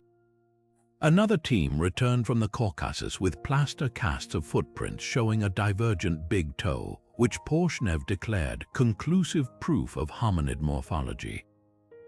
Western scientists later identified the prints as melted bear tracks, but in the ideological bubble of Soviet science, dissent was discouraged. The most surreal chapter unfolded in 1962, when the Polish Academy of Sciences partnered with Moscow on a joint Yeti hunt. Expedition leader Dr. Richard Vorbridge secretly smuggled samples to London for testing only for Mi-6 to intercept them, suspecting a communist bioweapon ploy. The absurdity peaked when British intelligence quietly returned the samples after lab tests revealed ordinary yak fur, yet back in Moscow, Porshnev spun even this failure as victory, claiming British sabotage proved the West feared Soviet scientific breakthroughs. What makes this episode more than historical curiosity is the rare window it offers into science under ideological pressure. While Porshnev's theories were eventually debunked, his methodologies collecting indigenous accounts, analyzing hair samples, mapping sighting clusters, mirrored legitimate anthropological techniques. The same archives that Record Politburo mandated wild goose chases also contain meticulous field notes about undocumented bear behaviors and rare alpine ecology. In their zeal to prove a communist Yeti, Soviet scientists accidentally compiled some of the most detailed early records of Central Asian wildlife. The program's abrupt end in 1974 speaks volumes. After Brezhnev's government cut funding, Porshnev allegedly received one final report from Tajikistan, a grainy photograph of a shadowy figure in a mountain pass. His scribbled margin note survives in the archives, not bear, not man, what then? The unanswered question haunts these files like a ghost in the state machinery. For all its absurdity, the Soviet Yeti quest exposes a universal truth. Whether driven by ideology, fame, or genuine curiosity, humans will always project their deepest hopes onto the blank spaces of the map. And sometimes, in those shadows, we glimpse not monsters but reflections of our own restless imagination. Plaster casts of Yeti footprints sit in museum archives and private collections worldwide, each one a frozen moment of mystery waiting to be decoded. The process of capturing these impressions is equal parts science and art, researchers rushing to pour quick-setting plaster into fresh tracks before wind or sun erases them forever. Some of the most famous casts, like those from Eric Shipton's 1951 expedition near the Menlung Glacier, show astonishing detail. Dermal ridges resembling human fingerprints, deep heel strikes suggesting immense weight, and toe patterns that don't quite match any known primate. But herein lies the puzzle. Examine a dozen different casts side by side, and the inconsistencies leap out. The 1972 Dolagiri prints show a splayed, almost claw-like toe arrangement, while the Pangbach cast from 1954 displays a more humanoid arch and proportion. Forensic podiatrists brought fresh eyes to this enigma in the 1990s. Dr. Jeffrey Meldrum of Idaho State University analyzed over 60 casts using gait pattern software developed for criminal investigations. His findings split the scientific community. While most prints matched known animal strides, particularly bears walking bipedally, a stubborn minority defied classification. The 1987 Sikkim cast, for instance, showed weight distribution unlike any bear or human, with pressure concentrated along the outer edge as if the creature favored one side. Even more perplexing were the double-print anomalies like those found in Bhutan in 2003, where single tracks appeared to show overlapping impressions almost as if two beings had stepped in the same spot. Skeptics argued these were artifacts of melting or recasting, but indigenous trackers countered with stories of Yetis deliberately obscuring their trails by stepping backward into their own prints. Modern technology has peeled back new layers in old evidence. In 2018, a team from Oxford University applied 3D laser scanning to the Shipton cast, revealing microscopic striations that hinted at the creature's stride dynamics. The grooves suggested a rolling motion from heel to toe, inconsistent with bear's more shuffling gait. Meanwhile, materials scientists studying plaster composition made an accidental discovery. Several original casts from the 1950s contained hemp fibers, a binding agent local Sherpas used to stabilize plaster at high altitudes. This revelation forced reevaluations. Had well-meaning guides enhanced deteriorating prints to please their employers? The casts also chronicle a hidden history of academic rivalry. The Soviet-era Zavatushkin collection, locked away for decades in Moscow's Darwin Museum, contains casts with toe counts ranging from 4 to 6, a detail Soviet scientists attributed to regional Yeti subspecies. Only in 2012 did cross-examination with American collections reveal these anomalies likely stemmed from different casting techniques. Some teams filled entire depressions while others only captured partial prints. Even the angle of photography could distort perceptions. The famed 1967 Annapurna sequence prints, initially described as uniformly deep, were later shown to be shallow impressions dramatically lit by low sunlight. What emerges from this century-long paper trail isn't proof of a monster, but something equally compelling, a chronicle of how even rigorous science bends under the weight of expectation. The casts serve as Rorschach tests. A primatologist sees an undiscovered ape, an anthropologist sees ritualized human tracks, and a glaciologist sees ice physics playing tricks. Yet for all the noise, the signal remains those few, uncanny impressions that no amount of debunking can fully explain. Like half-fossilized footprints in ancient mud, they preserve not just shapes, but the weight of our endless fascination with whatever walks just beyond the edge of understanding. The warming Himalayas are rewriting the Yeti legend in real time, not with whispers or footprints, but with the slow collapse of ancient glaciers. As temperatures climb nearly twice as fast as the global average in this fragile ecosystem, ice sheets that have sealed valleys for millennia are retreating at alarming rates, and what they're revealing is forcing scientists and believers alike to reconsider everything. In 2018, Nepalese climbers near the Lhotse Glacier stumbled upon a bizarre sight: a line of massive, human-like prints emerging from freshly exposed ice, their edges softened by centuries of compression but still unmistakable in their stride. News outlets rushed to declare them Yeti tracks preserved for generations, until glaciologists pointed out the darker truth. These weren't prehistoric footprints, they were ghostly impressions left by modern climbers decades ago, warped beyond recognition by the glacier's relentless movement. This phenomenon, known as ice memory distortion, is reshaping the search for the mythical creature. When glaciers flow, they don't just carry ice, they stretch, twist, and amplify anything trapped within. A bear's single paw print from the 1940s could elongate into a 15-inch monstrosity by the time it resurfaces today. Russian researcher Dr. Olga Petrovna demonstrated this in 2020 by embedding replica Yeti tracks in a Swiss glacier and monitoring their transformation. After just 5 years, the once sharp edges had blurred into shapes eerily similar to classic Yeti casts, complete with artificial, dermal ridges formed by ice crystals. "We're not discovering evidence," Petrovna warns. "We're creating it through geological processes we barely understand." Yet climate change isn't just distorting old clues, it's uncovering artifacts that fuel fresh speculation. In 2022, a melting ice patch in Bhutan's remote Lunana region exposed a startling find: the partially mummified remains of a large, shaggy animal with an oddly human-like pelvic structure. Initial DNA tests identified it as a Himalayan black bear, but the skeleton's bipedal adaptations, a shortened femur and elongated foot bones, matched no known subspecies. Then came the hair samples from Tibet's Nyano Rai Glacier in 2023, strands dating back 600 years with genetic markers linking them to an unknown primate lineage.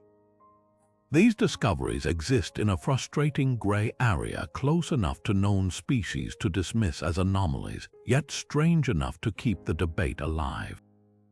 The psychological impact of these thawing landscapes can't be ignored. Sherpa guides report increasing numbers of trekkers experiencing glacier pareidolia, seeing faces or figures in the surreal ice formations left by retreating glaciers. One particularly vivid account from 2021 describes a group spotting a frozen Yeti in a newly exposed serac on Everest's West Ridge, complete with outstretched limbs. The creature turned out to be a twisted confluence of avalanche debris and blue ice, but not before sparking a viral media frenzy. Psychologists attribute these false sightings to a perfect storm of altitude-induced hypoxia, the human brain's pattern seeking instincts, and the sheer otherworldliness of landscapes undergoing rapid transformation. Perhaps the greatest irony is how climate change has resurrected the Yeti debate while simultaneously robbing it of its magic. The same forces that expose tantalizing evidence also destroy the untouched wilderness that made the myth plausible. As roads creep higher and satellite coverage eliminates terra incognita, the Himalayas shrink not just physically but symbolically. The Yeti thrived in blank spaces on maps, but what happens when there are no more blanks left? Some Sherpa communities have noticed a chilling trend. As glaciers vanish, so do the traditional Yeti warnings passed down for generations. The mountains, they say, are losing their voice. But the warming climate may harbor one last surprise. British geologist Dr. Evelyn Cross discovered that certain high-altitude ice caves maintain stable microclimates, preserving organic matter for astonishing durations. Her team's models suggest these refugia could shelter relict species, or their remains long after surface ice disappears. It's a haunting thought. The real Yeti, if it ever existed, might not be revealed by melting ice, but forever lost with it, leaving behind only warped footprints and the echo of a mystery that once made the roof of the world feel infinite. In the end, climate change isn't solving the Yeti enigma, it's turning it into a eulogy for the unknown itself. From plush toys with stitched-on fangs to coffee mugs proclaiming, "I believe," the Yeti has clawed its way out of Himalayan folklore and into the global marketplace with remarkable gusto. Walk through any Nepalese tourist hub, and you'll find shops overflowing with Yeti kitsch keychains dangling furry paws, snow globes shaking over miniature abominable snowmen, even authentic footprint molds cast from resin and sold as genuine relics. The commercialization of this ancient legend reaches surreal heights in places like Kathmandu's Yeti cultural home, where visitors can sip Yeti drool cocktails under glow in the dark murals of the creature, or the infamous Yeti Skydome in Pokhara, a luxury glamping site where guests sleep in fiberglass caves while speakers pipe in synthetic growls after dark. The absurdity peaks with Yeti-themed dental floss strong enough for a snowman's teeth, and Yeti-branded rice cookers in Bhutan, proving no product is too mundane for the cryptid treatment. But the real gold mine lies in scientific souvenirs. For $50, trekkers can purchase certified Yeti hair, actually yak fur, sealed in glass vials with lab-style authenticity cards. In 2019, a clever entrepreneur in Lukla began 3D printing Yeti skull fragments based on misidentified bear bones, selling them with backstories involving secret monastery vaults. Meanwhile, Himalayan expeditions now offer Yeti sighting insurance, a tongue-in-cheek gimmick where clients receive refunds if they fail to spot the creature, though the fine print defines a sighting as anything from footprints to unexplained noises. The irony is delicious. A being once feared as a supernatural omen now stars in TikTok ads for Yeti energy drink, its snarling face plastered on cans alongside slogans like "Unleash your inner beast." Critics argue this rampant merchandising cheapens indigenous traditions, turning sacred narratives into slapstick. When a German brewery launched Yeti Lager with a label depicting the creature clutching a beer stein, Nepalese activists protested the disrespect to their cultural icon. Yet many Himalayan communities have turned the tables, weaponizing the West's obsession for economic survival. Sherpa-owned cooperatives in Namche Bazaar sell hand-knitted Yeti dolls with proceeds funding mountain schools, while Bhutan's government trademarked the creature's likeness in 2015 to control and profit from its commercial use. The most ingenious subversion comes from Darjeeling's Yeti Cafe, where baristas serve Himalayan coffee in mugs painted with the creature's face that slowly appear as the liquid warms the ceramic. The owner, Tenzing Busha, laughs when asked about authenticity. "Foreigners want magic, we'll sell it, but make it better than they imagined." Perhaps the strangest twist is how the Yeti's commercial afterlife mirrors its mythological roots, constantly shape-shifting to fit new contexts. Just as the creature transformed from village bogeyman to spiritual guardian in local lore, it now morphs from plush toy to eco-warrior mascot for climate change nonprofits. The truth becomes irrelevant. What sells is the idea of mystery itself, bottled and branded.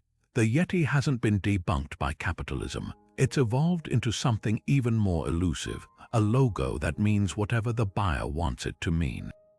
Standing in a Tokyo department store's Yeti Wonderland pop-up, watching children ride robotic Yetis while eucalyptus-scented snow machines blast fake flurries, you realize the legend's final form isn't a beast in the snow.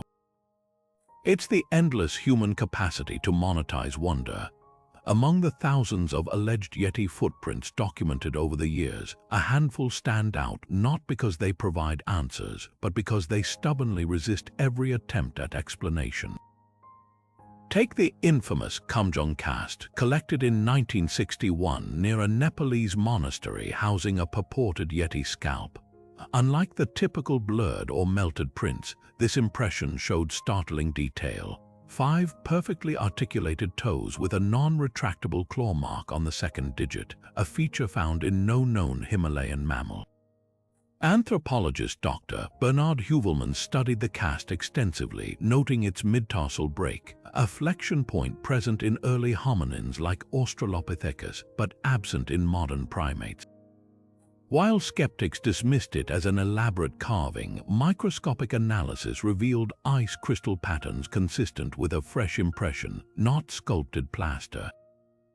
The print's most unsettling detail, a series of fine grooves beneath the toes, suggesting the creature had stepped on jagged rocks without adjusting its gait, as if unfazed by terrain that would cripple a bear or human. Then there's the enigma of the Lapch Pass sequence, discovered during a Chinese border patrol in 1989. A chain of 37 prints stretched across a high-altitude snowfield, each measuring 18 inches long with a stride length exceeding 6 feet, far beyond any human or bear's natural pace. What baffled investigators wasn't just the print's size, but their formation. Instead of the zigzag pattern typical of four-legged animals or the straight line of a biped, these tracks formed a precise isosceles triangle, repeating every third step. Wildlife biologist Dr. Wangchuck Dorje theorized wind eddies could sculpt snow into geometric shapes, but the patrol's photographs showed crisp edges and visible pressure ridges, indicating recent forceful impressions. More puzzling still, the trail ended abruptly at a sheer cliff face with no signs of scrambling or backtracking, as if whatever made them had simply stepped into the void. Perhaps the most chilling example sits in a Zurich University vault, the Zemu icefall cast from 1938.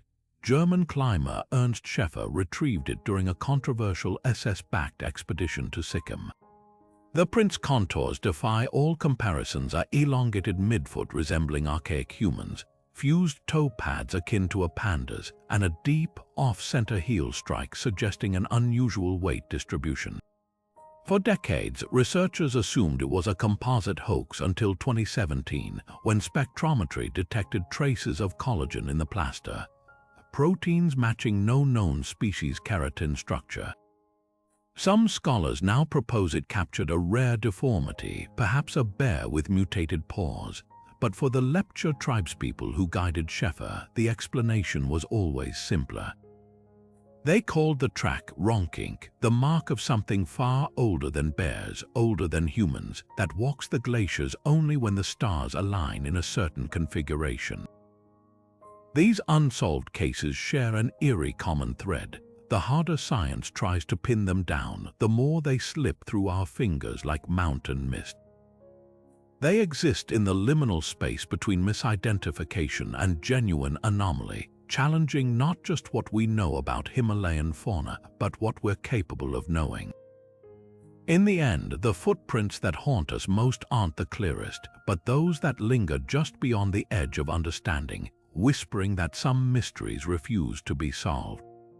At the heart of the Yeti mystery lies a battle not just of evidence, but of worldviews, a fundamental clash between the rigid demands of scientific proof and the human longing for wonder. On one side stand the skeptics, armed with peer-reviewed studies and DNA analyzers, dissecting every hair sample and footprint cast with clinical precision. Their argument is straightforward. Without a body, without irrefutable photographic evidence or genetic material that defies existing taxonomy, the Yeti remains a fascinating cultural artifact rather than a biological reality.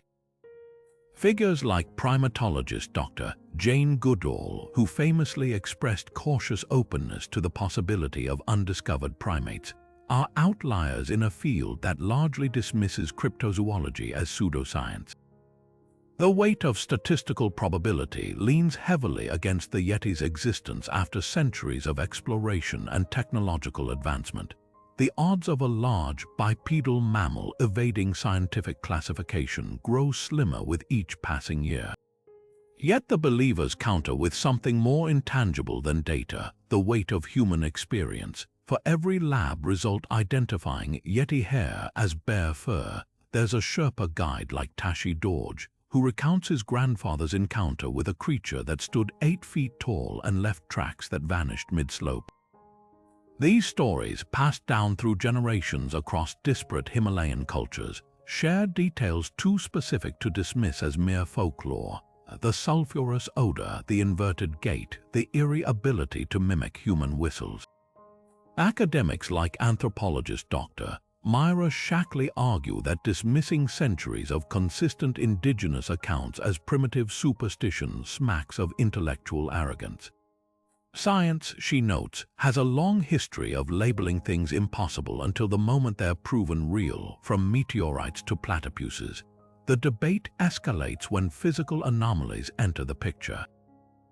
Take the disputed Yeti finger, housed in London's Royal College of Surgeons, long believed to be a human relic until 2011 DNA tests revealed it belonged to an unidentified primate.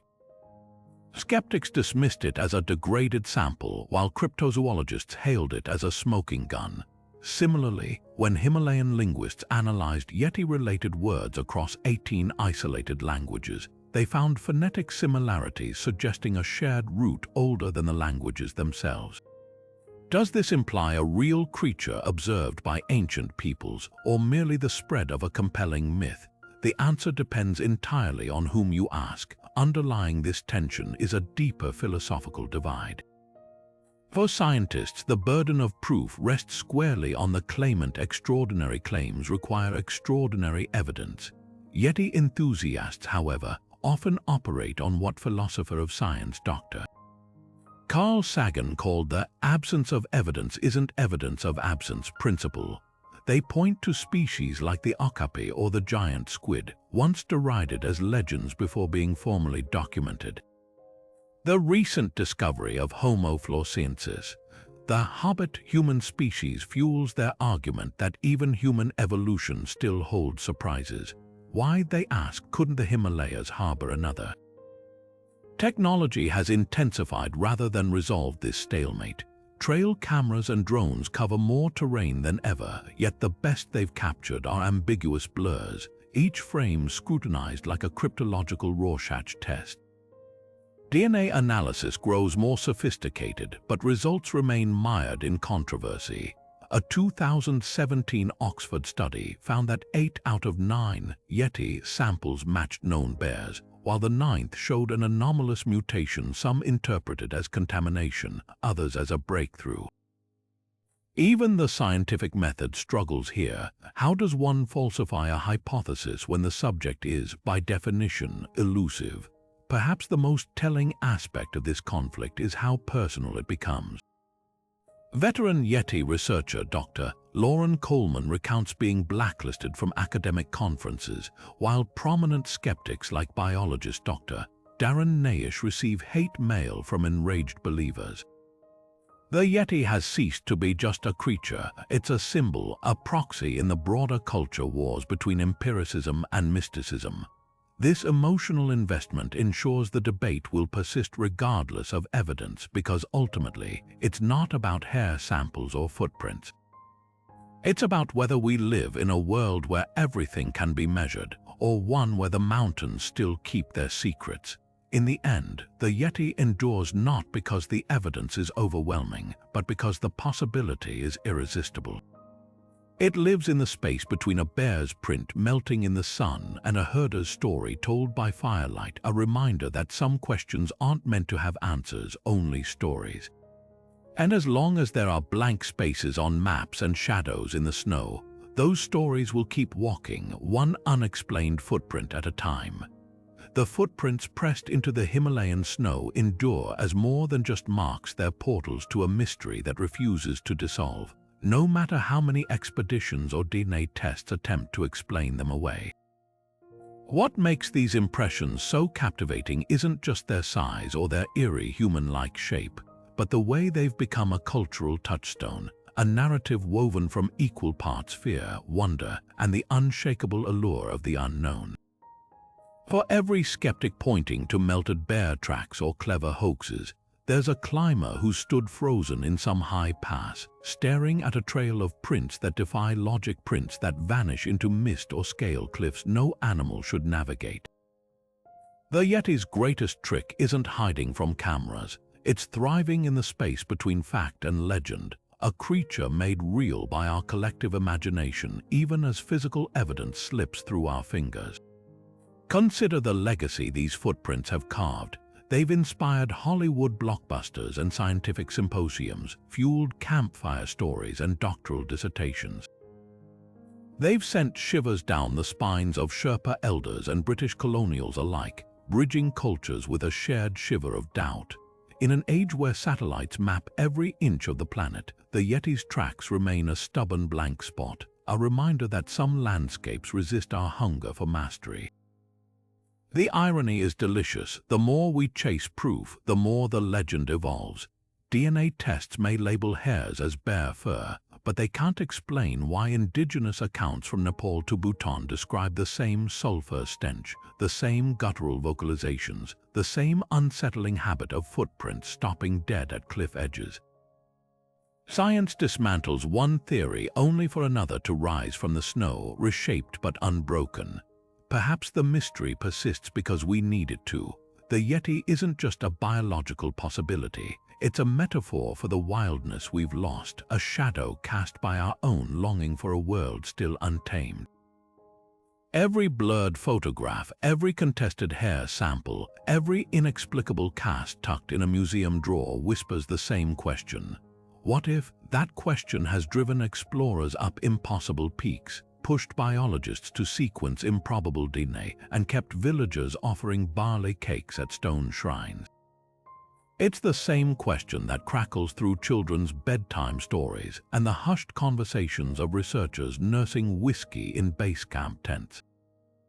The footprints aren't clues to a creature, they're footprints on our psyche, pressed deep into the part of us that still believes in magic. So where does that leave us? With a paradox, the Yeti's greatest gift isn't answers, it's the stories we've spun in its absence. The communities formed around campfires and conference tables, the way it forces us to confront the limits of our knowledge. Maybe the truth doesn't matter as much as the hunt. Maybe the real Yeti was the curiosity it awakened in us all along, the stubborn, beautiful refusal to stop looking, even when the trail goes cold. As long as there are peaks cloaked in mist and valleys where satellites can't peer, those footprints will keep walking, not just through snow but through time, daring us to